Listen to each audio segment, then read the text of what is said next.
Welcome to the Breakfast Leadership Show, where we interview global thought leaders on business, leadership, and life. Here's your host, keynote speaker, best-selling author, and chief burnout officer of the Breakfast Leadership Network, Michael Levitt.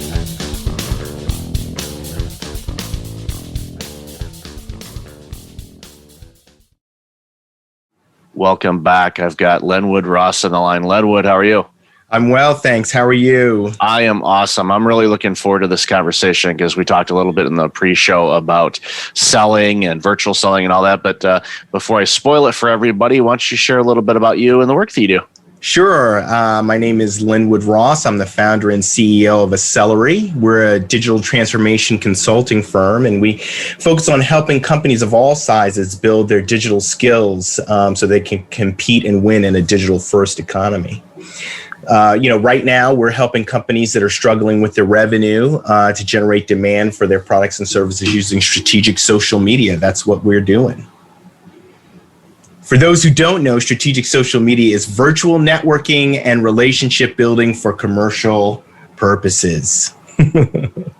Well, that's perfect. And as we talked a little bit in the pre-show, during this pandemic, virtual selling, if you weren't good at it, you definitely needed to know how to do it because otherwise you'd have a lot of problems. So I'm sure a lot of organizations have come out to you and said, hey, we need help. So explain, how that has looked over the last couple of years. Sure. So what we have seen mostly last year is for 2020, people were really relying on their 2019 pipeline. So what's happened now with 2021, they didn't really build any pipeline during 2020 because they didn't really know how to use social media strategically to do that. And so we're seeing a lot of companies, turning to strategic social media. We're seeing a lot of success this year. But it's still the beginning of strategic social media, I would say, using social media for commercial purposes. We're, in terms of market development stages, I think we're kind of starting to see some of for those who are familiar with this terminology, early majority folks starting to accept this new way of doing business. And so you want to get going, learning how to do this really as soon as possible.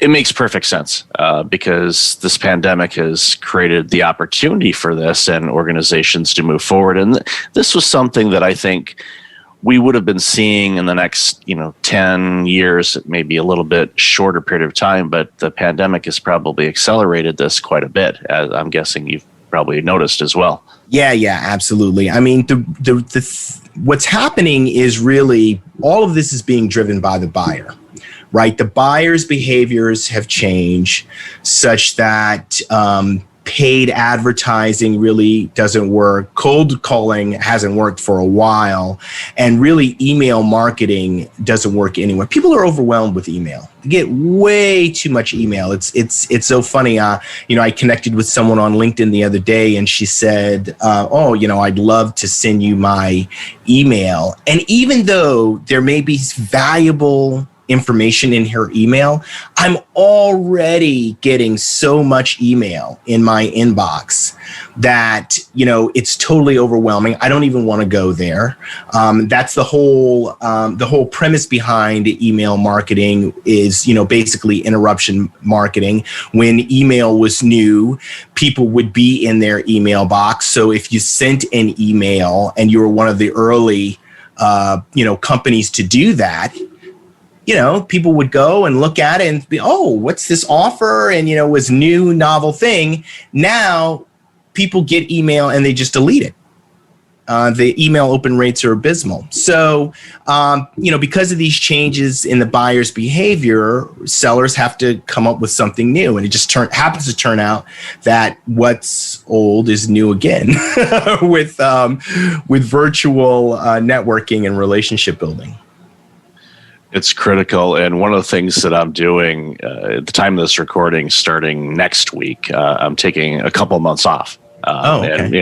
And well, it's not good for the burnout guy to burn out. So for me, and this was planned. I planned this out almost a year ago. I'm like, I'm going to take the summer off, because last summer I was going to, but I was speaking at so many virtual events that my summer was non-existent. I was just working all the time. So I thought, okay, for 2021, assuming the pandemic is over, that's funny, that I would take the summer off. Well, yeah, still able to do so. But one of the things that I did, and I hear you loud and clear on the email side of things, I was getting just hundreds of emails a day, and I finally just said, okay, enough's enough.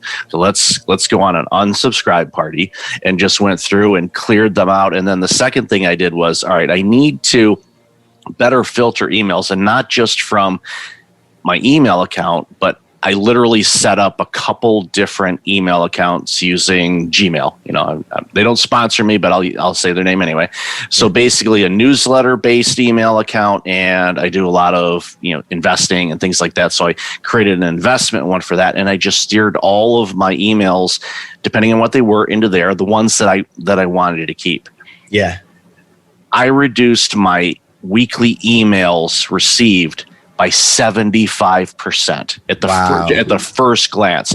And I'm looking at it, I'm like, it's okay. I already know that I was just eating up so much time. Even if you don't even look at the email, you're still having to do something with it. So yeah, I'm with you. It's like, even with organizations, they'll say, well, we'd love to, get on your email list to your clients. I'm like, I had my email list, and I know a lot of marketers are going to cringe when they hear this. I deleted it. I don't have one. I mean, yes, I could probably reach out and get some, but I don't send emails to people. Why? Because I know 8 billion other people are, and they won't see it. I mean, I'm going to reach out to those organizations in a different manner if there's collaboration opportunities or whatnot. So I hear you loud and clear on that. So I agree. What is old is new again. It's like, okay, networking, reaching out, connecting with people. So when you guide an organization or, small business owner through that exercise without giving away the Colonel's secret recipe, what's some of the things you work them through to get them to that mindset of, okay, email marketing, this, and this, and funnels and all that stuff to something that works a lot better? Yeah, that is great point. It really starts with the mindset. So the first thing that we do is just a strategy session, just helping understand the landscape and understand of why we're doing what we're doing, right? So kind of big picture, right? There are something like 5 billion people on social media. Okay, so get at the notion that your client isn't on social media kind of out of your head. They're there. We got to find out where they are. If you're in B2B, they're most likely on LinkedIn and Twitter, but they might be on another platform, right? So we find out where they are. And then we want to talk about your social presence, right? And so people get to have this notion that if they're not active on social media, that means they don't have a social presence. But in reality, you have a social presence. You're just not being intentional about it. So it's not working for you. If you have a LinkedIn profile, even if you just signed up, put your name, signed up for LinkedIn, you have no picture and you have no background and you have no information. Basically, when someone searches for you, your social presence is hurting you because they're like, who is this? I mean, there's nothing there. So that's kind of the foundational stuff. Let's create a social presence that's optimized to help you build rapport and do a lot of the work for you, right? The early work. I like to say, I can get people to like me without saying a word, right? And that's just by creating a social presence that is welcoming and humanized and optimized to make that happen. I love the humanized component to it because you can look at social media channels, whether it's a business or even an individual that is doing branding of whatever they happen to be marketing, and you can tell if it's human element to it or not necessarily a bot, but it's like, okay, this is very scripted. And I think people are naturally attracted, the know, like, and trust factor comes into play. If they see, okay, there's a human behind this. And as long as because I've heard arguments, especially on social media, about, okay, stick to your brand. This is what you do. This is there. Don't deviate from it. But there's, an argument for, okay, take a picture that you went to the zoo or did something that was human. And people will relate to that. It shows that, I'm not just a walking brand. There's an element to me about it, which I really think enhances the know, like, and trust factor to say, okay, this is just a normal person that does things outside of whatever their company happens to do. Yeah. People don't buy from brands. They buy from people. And even the most successful brands out there, they're communicating more than just we sell this product or service, right? They've created a community. They've created a mission or purpose or a lifestyle, and having their product is part of a lifestyle story. So people are buying into the whole thing, not just the particular product. So today, even the small business can do that very same thing. They can communicate, whether it be a mission or a purpose, or their authentic, use their authentic self so that they become the unique selling proposition, right? And in that way, you differentiate yourself in the market. And that's what most small businesses really need to do. It's really got to get back to the human to human connection. And what we have in social media and the social media platforms is a technology that enables human to human connection on a scale never before seen.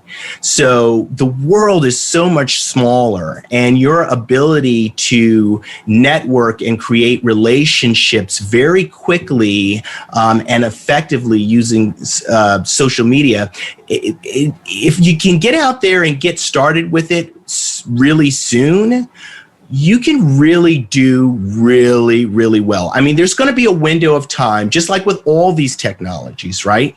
If you were one of the first to get a website, right, you were doing great. The people who are still trying to get their website up, it's like, what's going on? If you were one of the first to get your keyword situation together with Google so that you're on the top page of whatever Google search people might be looking for, right? That was kind of a thing for a while, and people still, are all about SEO, but now it's like long tail. You got to be something like super, right, niche that people have to be searching for, and then it's only warm leads with. Or even e-commerce, right? If you're one of the first folks to get e-commerce going, you were able to get a lot very quickly. And we see that now with B2C social media brands. Fastest growing brands they're not using paid advertising. They're using influencers on Instagram or Facebook wearing their products and selling their products that way. Those are the fastest growing brands. So anyway, that's sort of a long way to say that now is an opportune time where you can get started with this and really establish digital dominance for your organization. And the key, I think, is understanding. And as silly as this sounds, I know you've encountered this, and I have too in life and working with organizations, are they really clear on what they sell? And sometimes they're not. They think they are. And then you interview their key, stakeholders within the organization. Then you have the all together chat and you say, well, based on my findings, there are 7 companies that work in here, and they all look at each other, and they're similar, but they're different. And then it helps them. Okay, who are you? What is your business? What are you trying to offer? What are your products and services? And get real clear on that. Then you can start doing the campaigns and figuring out, okay, how do we do this? And I agree. We're seeing a lot more of the influencers out there going, okay, yeah, I'm marketing this particular brand. We've seen it. Even the fast food restaurants are using musicians, and right to the point where you can get one of their meals and it's branded that way. I'm like, this is a really good way to go about it, because it's basically borrowing the brand to market your own brand. And it's those collaborations tend to get the attention of people, at least to go, okay, well, what's this all about? What's so different about this one compared to what they normally offer? So it's definitely an interesting time for a lot of these things, as people are figuring out new ways to leverage social media to make the impact that they want to make in their business, whatever it is. Yeah, the key is differentiation. You've got to differentiate, and a great way to differentiate is actually with your people. Your people, whether you're a small business or a large business, your people will help to differentiate you. And one of the things that we don't see enough focus on is really culture, which is why we focus on culture. Your organization's, what is your company about? Are you only about selling these products and services? Because if you're only about selling these products and services, that really limits your value proposition to your customer, right? Value is a psychological thing. So if you can connect what you do to your why you do it, then you can really communicate a greater value and do much more in the marketplace. The why is a great way to start. There's a colleague of mine had there's the start with why, there's, right. Who are you? All of those things. But it really helps. And it's an exercise that I think, and I'd love to hear your opinion on this, it's not a set it and forget it kind of thing. You need to go back to what your why is, because over time it may change because of the client work that you have, the things that you've done, the things you've launched. You may realize, okay, I started this business working with this particular group or these types of customers, but over time I've noticed that things work better for us as far as growth and everything else if we're working on this. So if you're still doing all your branding and marketing on something that, quite frankly, you're not doing, number one, you're not going to be able to get to what you want to do. And number two, you're going to confuse people. And you don't want to confuse people. You want people to understand when they go to your social media, your website, talking with you, whatever the case may be, they know what you do. Because our attention span, unfortunately, keeps getting shorter and shorter and shorter. That's why those little sound bites. That's why you're seeing little snippet videos instead of like TikTok, for example, or other things where it's like those are short videos, and it's like you can't upload a 15-minute training video on there. I mean, you can, but it's going to be in all kinds of different segments in a series type of thing, which is again an old kind of concept, but I've seen that work on TikTok. There's a person that I happen to follow on there, and she did a series like, okay, now part 10. I'm like, okay. And at first I'm going, I don't think this is how you're supposed to do it. But looking at the views, she kept a bunch of people along. Usually after about part 4, people are like, I'm done. I just can't commit to that anymore. Although they'll binge watch on Netflix. So it's people are funny. I mean, that's ultimately what it comes down to. Well, that's it. That's a really interesting point, because technology isn't going to do it all for you. And that's kind of where marketing has gotten has gone kind of left in the sense that, everyone wants to be able to use this marketing automation. It's easy. We push a button, it goes to 1 million people and some percentage of those, they want to make it all. It's not easy like that. It's never been easy. And social media is not a silver bullet in this sense. You have to build relationships. You have to build the community. And ultimately, though, when you're doing that, it's going to be much more effective for you. You're going to be able to create a customer experience that is much more compelling, and you won't have to worry so much about your customers leaving because they're a part of something that's more than just this product or service. I think about Amazon, and I really think about, looking back over the last 20 years of being an Amazon customer and how they built, by the things that they did, their activities, their behavior, they created a feeling of trust.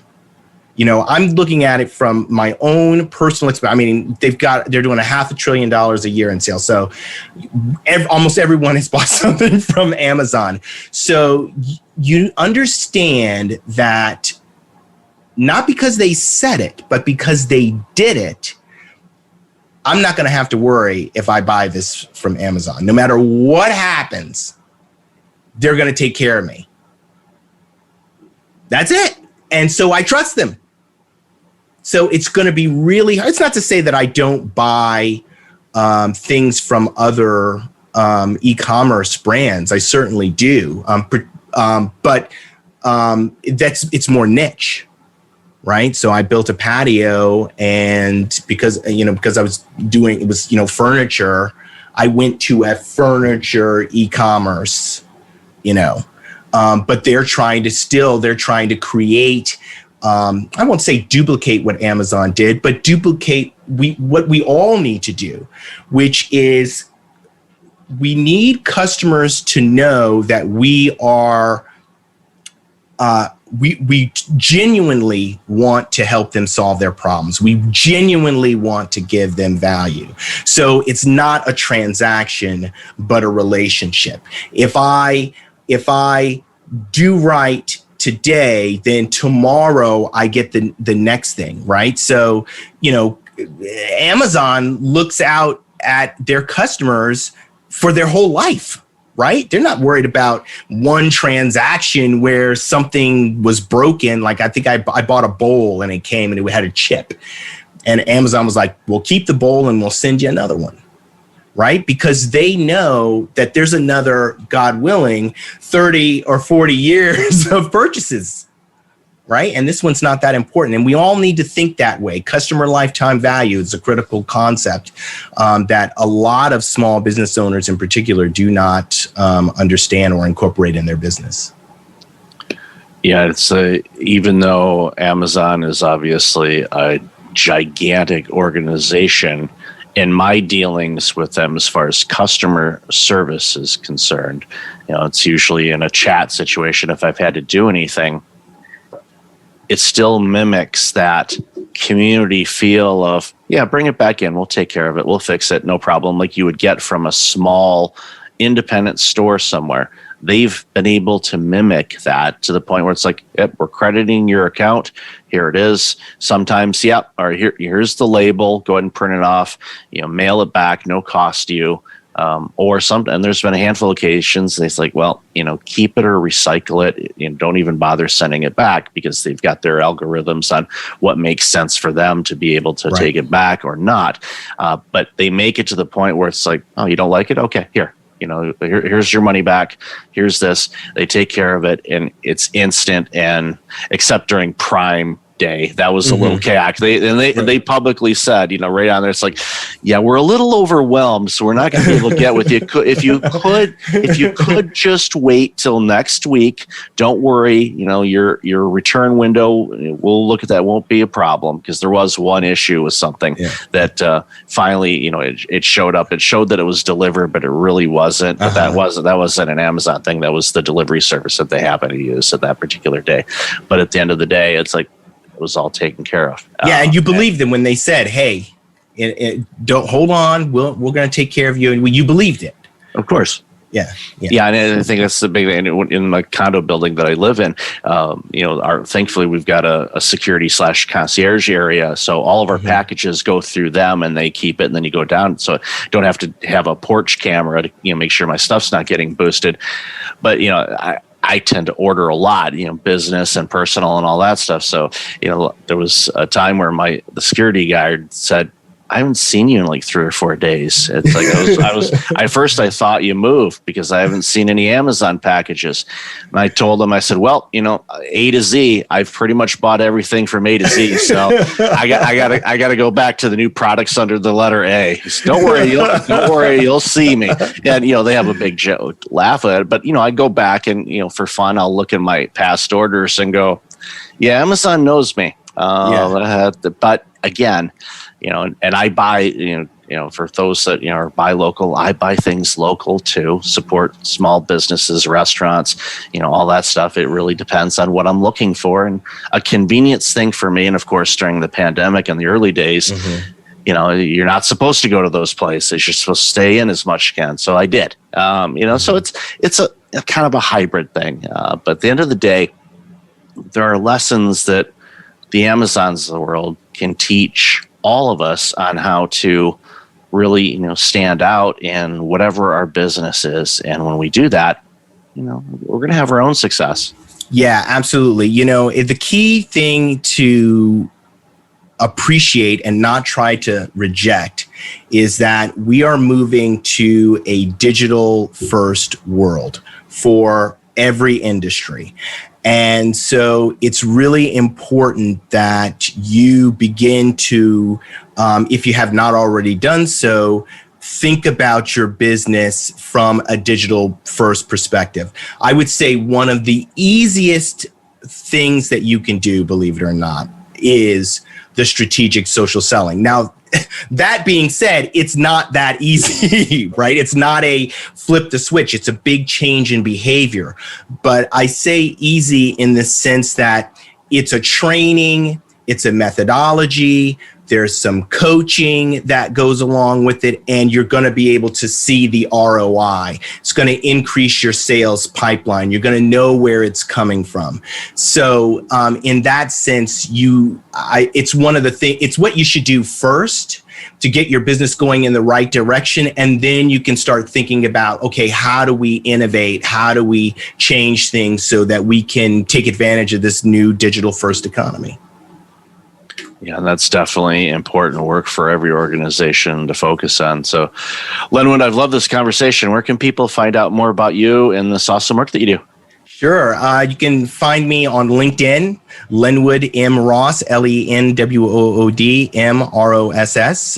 You can also reach me at our website, acelery.com. And of course, I've created a takeaway for your listeners. Basically, it's how to create your social presence in 5 steps. People like me before I ever say a word. So I just put something together so they can take that and work on their social presence. And that's it. And I'll definitely have that link in the show notes. So Lenwood, thank you again for all this awesome work you do. And thank you for your time today. Really appreciate it. Thanks so much, Michael. Take care. Thanks for listening to the Breakfast Leadership Show, part of the Breakfast Leadership Network. Visit breakfastleadership.com for tips on empowering your business and your life.